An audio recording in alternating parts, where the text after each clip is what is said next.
Hello and welcome back to another episode of Straight Up with Caity. In today's episode, we are going to be talking about choosing your hard and what that means for yourself.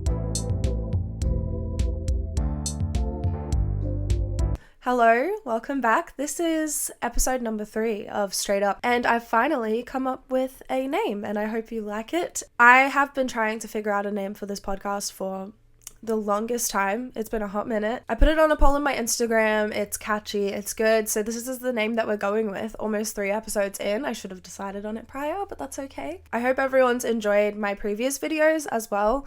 They were filmed in the wrong format, so hopefully these ones are going to be better quality. They're going to be filmed in the correct format, and they're going to be obviously better than ever because I'm learning, I'm growing. I haven't filmed for a while. It's been years, so it's taken me a little bit to kind of adjust. I'm so excited for the future of the pod and the future of my channel, and we'll just see what happens. We'll see where it goes. So now we've gotten all of the boring stuff out of the way, we can finally focus on today's subject, which is choosing your hard. Now, that is something that it came up on my TikTok For You page, and I was like, what does choosing your hard mean? What is choosing your hard? What does it mean, and why should I implement it into my daily life? What choosing your hard means is essentially if you do the hard thing now, you get to reap the rewards earlier or at all. And then if you choose to kind of sit in comfortability and do things that feel comfortable to you and give in to things that feel comfortable to you, sometimes that's not always the best way to go. But it is a very human thing to do. We all have done it. We all do it. I still do it sometimes. It's basically just making the conscious effort to choose to do the hard thing so that in the long run you are able to reap those rewards sooner, if at all. A couple of examples of choosing your hard and something that I have implemented into my life in the past, I would say few months, is going to the gym and working out, trying to have a good body. For most of last year, all I did was drink alcohol, eat KFC twice a day. I got no sleep. I was working a nighttime job, so I still do it, but now I kind of don't drink as much. I don't eat as much fast food. And in the moment, that's a really difficult thing to do, to make that decision to say, nope, you know what, as much as I would really love to, drink the alcohol and eat the KFC all of the time, in the long run, that's not a good thing. And in the long run, I did end up putting on quite a bit of weight, and I was quite unhappy emotionally. And then in the end, something really life-changing did happen to me in November, which I'm not ready to talk about online just yet. But in the end, as much as it felt good in the moment to do all of those things, to drink the alcohol, to eat the KFC all of the time, to do things that were quite harmful to myself, I now reap the consequences of that because I gave in to the easy thing to do. In the back of my mind, I was constantly like, okay, well, I don't really need to be eating all of this KFC. I don't really need to be drinking all of this alcohol all of the time. But I did. In the back of my mind, I knew that was the bad thing to do. I knew that I shouldn't have done that. I knew that I shouldn't continue to keep doing that, but I did. And I reaped the consequences of that. But now, even though I would love to drink alcohol every time I'm there and eat KFC all of the time, I think we would all love to do that. I kind of make the conscious effort to not. And as much as that sucks, and as much as I would love to do what I used to do and do it all of the time, making that conscious effort to not do that is a very difficult thing, especially for someone like me who is very impulsive. Impulsivity seems like a very... Is impulsivity even a word? Hold on. Not me trying to sound smart. Yeah, it is a word. Okay, impulsivity is a word.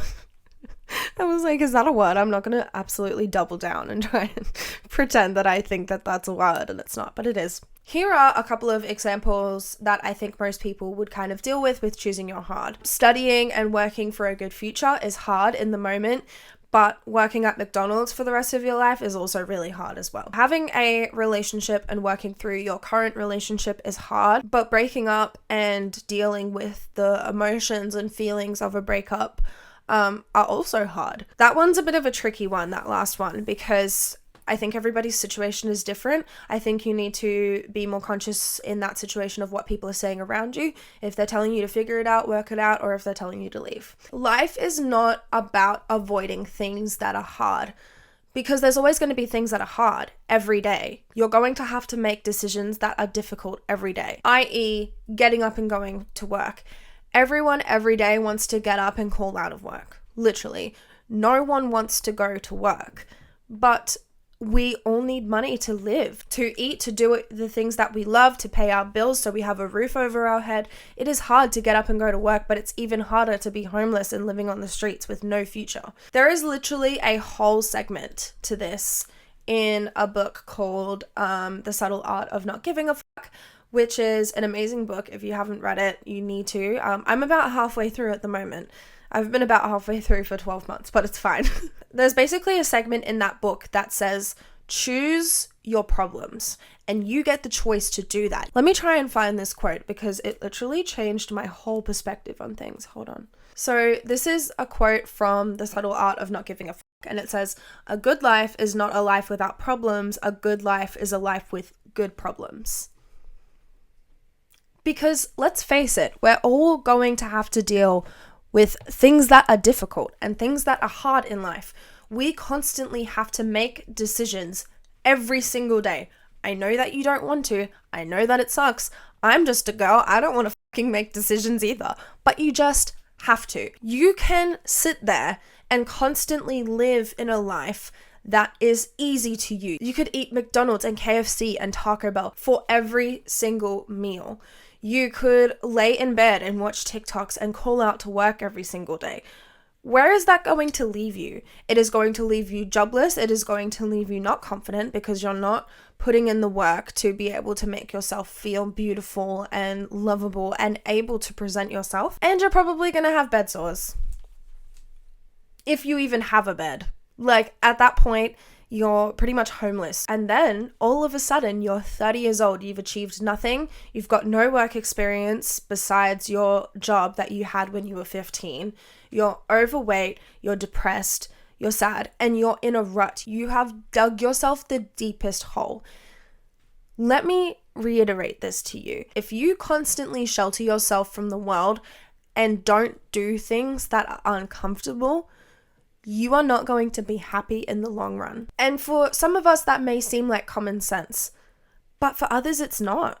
It's a fight or flight response to sit in comfortability and sit without anxiety. It's not easy to go out of your way and do things that are uncomfortable and make choices that are uncomfortable.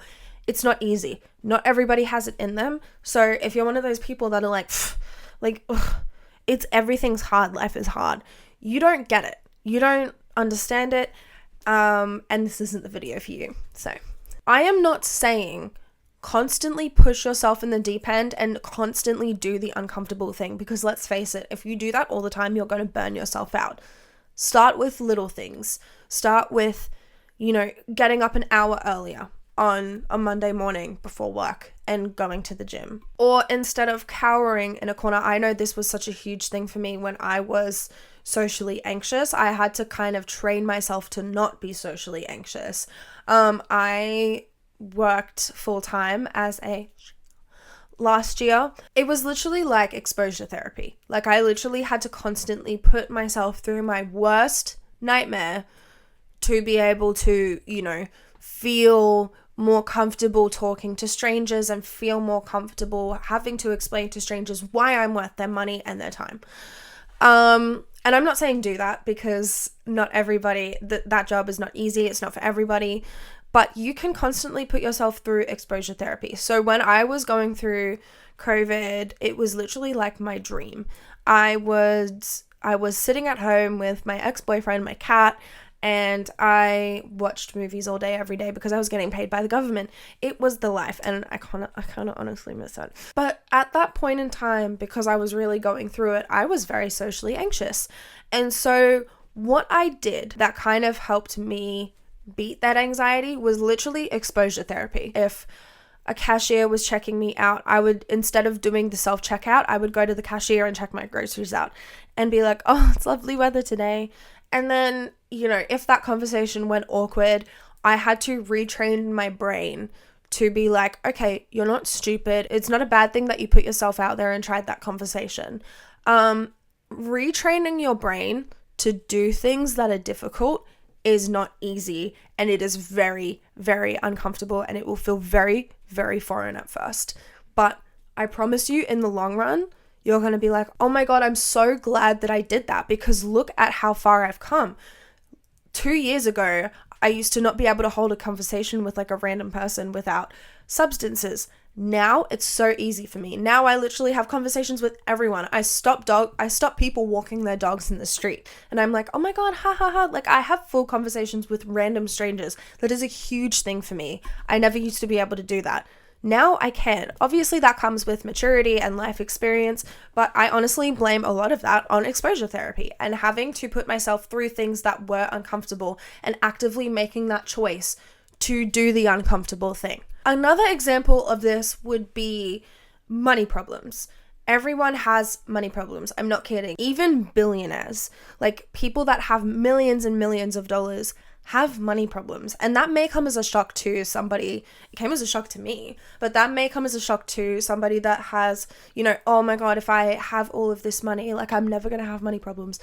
Newsflash, everyone has money problems. I hate to break it to you, but we all do, Life is about choosing what kind of money problems you have. For example, somebody that is homeless, or somebody that is struggling to be able to keep a roof over their head, their money problems are, being able to afford food and shelter for a night, which is a very sad situation and very upsetting that people are in that position. But a millionaire's money problem would be something along the lines of, oh my gosh, should I spend $2-3 million on this house? We cannot wish for a life without problems, but we should wish for a life with good problems. I'm going to be so real with you.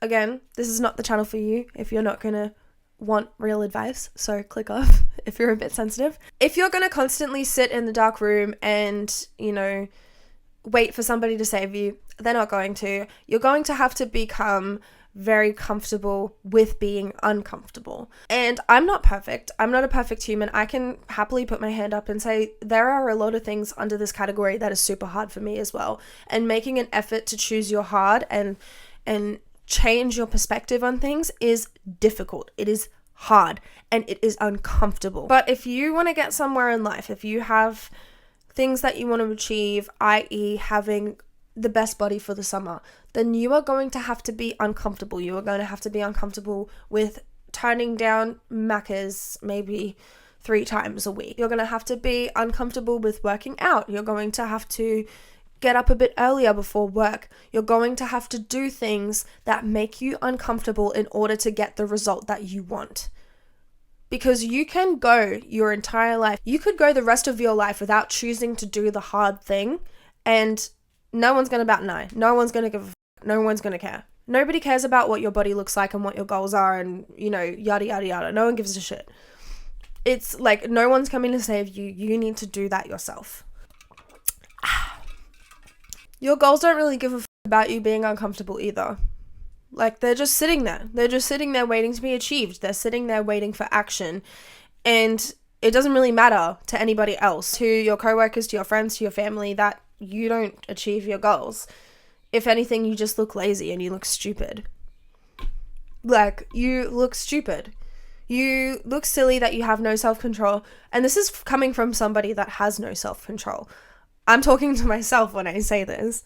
You look dumb as fuck. You look stupid. You look like a child.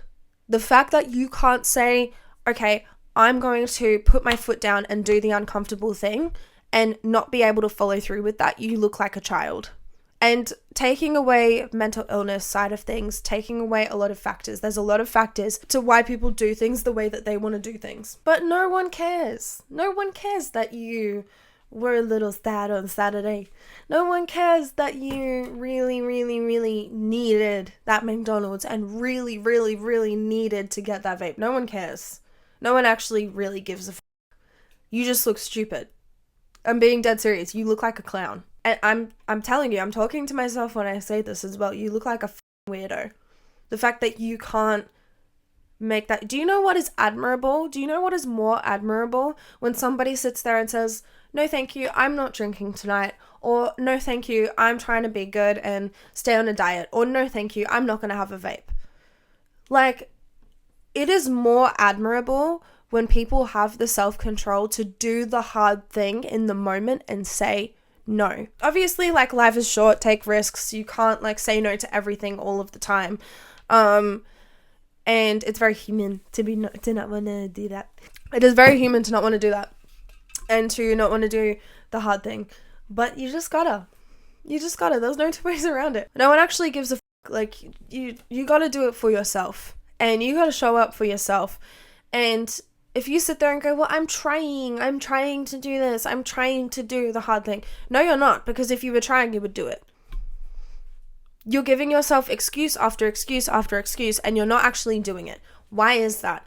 That is something that you need to look inward and be like, okay, so why am I doing this? Why am I not making the hard decision? Is it because I'm tired? Is it because is it because it's an addiction? Like, you got to look inward and be like, okay, why can I not choose the hard thing right now? Okay, so you've identified now that you are finding it difficult to be able to choose your hard and choose to do the difficult thing. There's a lot of factors for this. It could be circumstances, it could be addiction, it could be home circumstances, it could be financial circumstances, it could be emotional circumstances, it could be addiction. There could be a lot of factors that make it difficult for you to choose to do the hard thing. So what do you do? What do you do in that scenario? Do you give up entirely and keep on doing the difficult thing even though you've tried like 4 or 5 times? It's really, really difficult to choose the hard thing. Duh. Of course it's difficult. It's called choosing your hard. It's not going to be easy to get up and do the hard thing. The thing that kind of helped me choose my hard and choose to, get up and try and work out twice a day, eat fruits and vegetables and meat. That's a thing that's really forefront of my mind. So I'm sorry if I talk about it a lot, but it's something that I'm really proud of myself for. I could not say no to alcohol. There has been times in my life where I, would sneak around and constantly drink and put water in the tequila bottle instead of tequila because I would drink it all. Like, I had a lot of substance abuse issues, that kind of thing. To now where I can go to work at the club and I can say no to alcohol and I can say no to drinking very easily these days.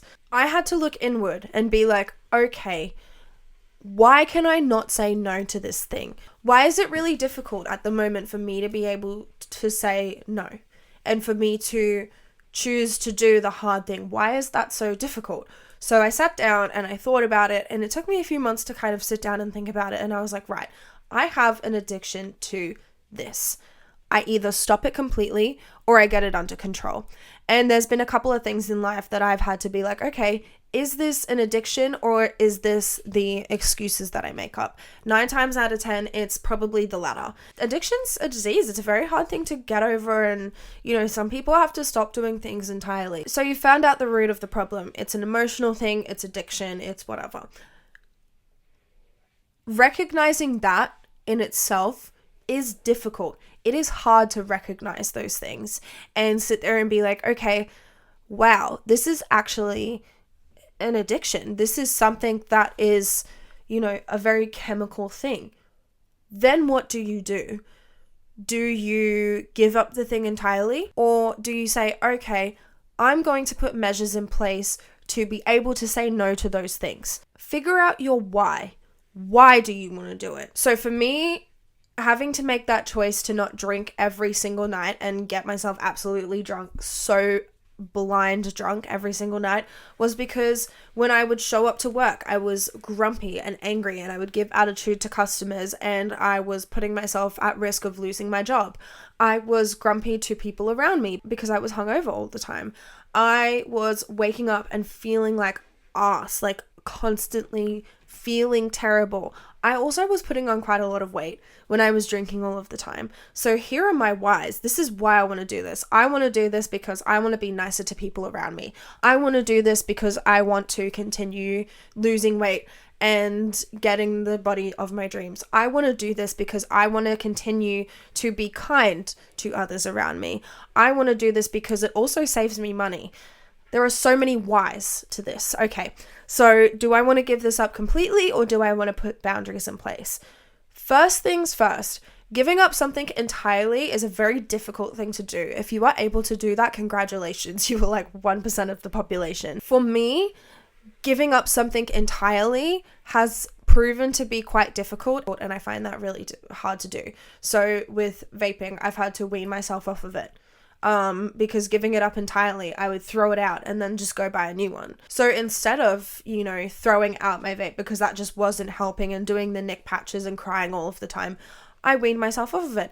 I kept it in my car, and I would have hits in my car when I was driving, and then it kind of got to, I would get used to that. I would stop doing it at work. I would stop doing it at uni. So I knew and kind of retrained my brain into being like, okay, well, I don't have it at work. I don't need this, until it kind of got to all areas of my life, my bedroom, my car, and work, uni, that I don't do that. I know some people that know me are going to see this and be like, bitch, I still see you do it with other people. Shut up. Shut up, I'm not perfect, okay? I used to have it like on my face. I would sleep with it like this. It has to be within arm's reach. I would wake up out of my slumber at night to take a hit of my vape. So we've come a long way. But back to drinking, I had to wean myself off of that too. So I'd be like, okay, on Wednesdays I'm not going to drink. On Thursdays I'm not going to drink. I went sober for a little bit as well. Like, there was a point in time where I went sober, and then I've gotten back into it.